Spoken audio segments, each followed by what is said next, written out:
السلام عليكم. maanta waxaan baranaynaa ninka ugu sharta badan gobolka aanaka deganahay. Markaan gobolka leeyahay waxaan ka wadaa ereyada Soomaaliya ay ku taalo. Ninkaas waxaa la yidhaahaa Maxamed Sheekh Said. Marka asiga wuxuu necab yahay aqoon muslimiinka ama wax toor la dhahay waxaas ama dadaa kacay in dad qoorta ugu fadhiyo rabaa. Wuxuu dareemaa in wax xukunku u hayo xog uu ku haysto iyo xogaa af Soomaali ama af Carbeed xor wax ku haysto. Marka waana dowlad yar waxay jeceshahay inay xukunto ereyada oo dhan. Masar waxay ka soo bisay inqilaab 10,000 qofood ama lagu dilo saabeesada bixi koow. Midda kale Liibiya magaalo Benghazi oo dhan dhulka lagu daray asiga beesada bixi mid Xaftar la dhahay Xaftar baa oday jarnaal howlgabaayo Mareykanka jooga ayay keeneen. Tunisia isku day tiro badan ka socda. Soomaaliya waa tii awgeedin 500 qofood lagu dilay iyadoo la isku dayay in farmaajo xukunka laga tuuro. Yemen waa tan hadda Xuutiyiinta iyaga marka hore u hagaajiyeen kadibna haddana iska dhigeen inay kasoo horjeedaan ila direen Sacuudiga soo raacay. Sacuudiga laftarkiisa oo mid xumo oo Maxamed bin Salmaan la yiraahdo ay keeneen oo iyaga ka dambeeyeen waa dadaalayaan iyaga laftarkooda dowladda Imaaraadka tabartooda yar maxay wax badan ay isku xirxirteen laakiin jidkooda dhana jid shaydaana taasaa dhibaato ku hayso. Jidka qeyrka hadii qablahay waa iska wanaagsanaa lahaayeen. Marka mid mas'uul ah maalaxdaas markii la weydiiyay la dhahay maxaa dhibaato idinku hayaan nimankan aqoon muslimiinka ereysiin iyo kuwan kale xataa oo xorriyada iyo xaas ka shaqeeya iyo xuquuqda insaanka maxaa u raacdaysanaysaa markii la waxay dhaheen way ka gaabsadeen kuwa xuquuqda insaanka inay ka hadlaan kuwa kale waxay dhaheen waxaan ka baqaynaa golaha in ay wadamo midaysan ay sameeyaan wax taas dhibaato ma leh in wax wadamo midaysan dadka adduunka dhan jecel in midooba laakiin ciladooda in la midoobo ma fahamtay warkaas. Marka dadka inay saxay ahaadaan kala sanaadaan isdilaan isdhibaateeyaan rabaa marka wadamo midaysan ay sameynayaan cilad uga dhigaan. Marka taqriirkan yar oo qolo ka soo diyaarsan fiirsano.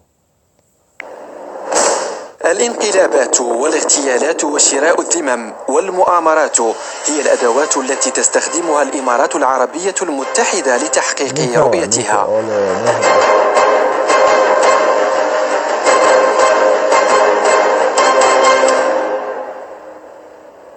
ليبيا ومصر وتونس واليمن، تركيا والسعودية والصومال، قطر وعمان، كلها ساحات لحرائق يشعلها بلد صغير يطمح لحكم المنطقة.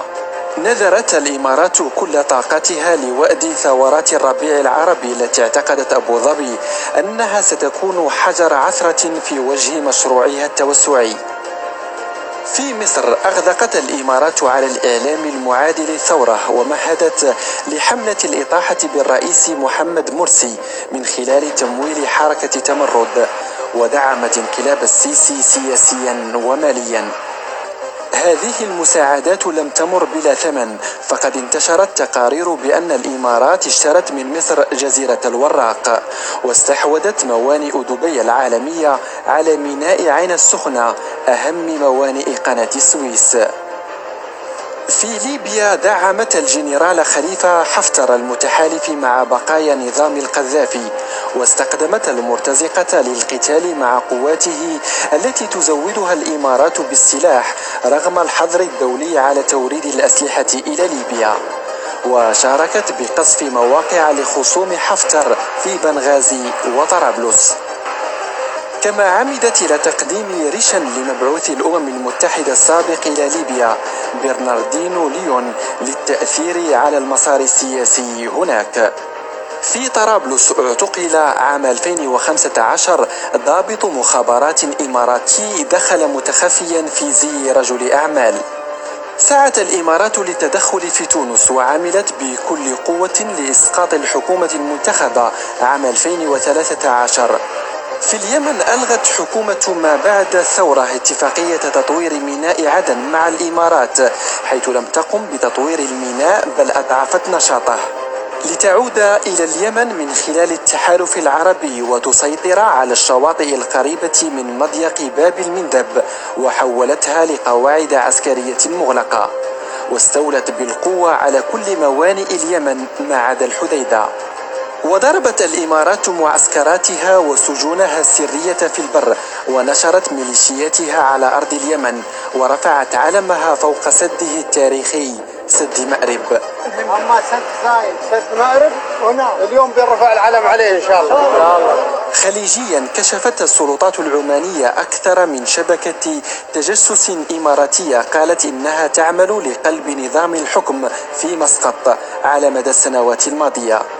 كما أكدت التحقيقات ضلوع الإمارات في عملية اختراق وكالة الأنباء القطرية ونشر تصريحات مفبركة منسوبة لأمير قطر استخدمت ذريعة للحصار.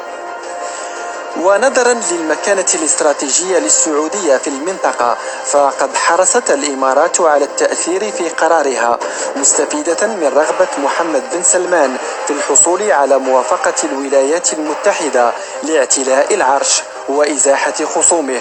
ورتب ولي عهد أبو ظبي الاتصالات بين ترامب ومحمد بن سلمان.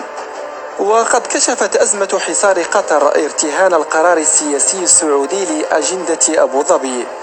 وفي تركيا نشطت الإمارات في تمويل ودعم معارض الرئيس التركي رجب طيب أردوغان، ونسب إلى وزير الخارجية التركي قوله إن الإمارات دعمت محاولة الانقلاب الفاشلة ب3 مليارات دولار. وفي القرن الإفريقي تواصل الإمارات لعبتها المفضلة بالسيطرة على الموانئ، فقد استحوذت على ميناء بربرة في إقليم أرض الصومال، وبرساسو في إقليم بونتلاند، وحولت ميناء عصبة الإيريتيري بعد الاستحواذ عليه إلى قاعدة عسكرية. كما ساهمت في العمليات العسكرية ضمن قوات التحالف في أفغانستان. ولزيادة نفوذها في واشنطن تدفع الإمارات 14 مليون دولار سنويا لصالح مجموعات ضغط وصحفيين وقادة رأي. كما كانت الإمارات صلة الربط بين الروس وحملة ترامب التي ما زالت التحقيقات جارية بشأنها. توزع الإمارات أموالها الكثيرة وجيشها المحدود العدد وأذرعها الإعلامية لبناء إمبراطورية تحتاج إمكانات بشرية ومالية لا تتوفر لديها. تأبى الرماح إذا اجتمعنا تكسرا، وإذا افترقنا تكسرا.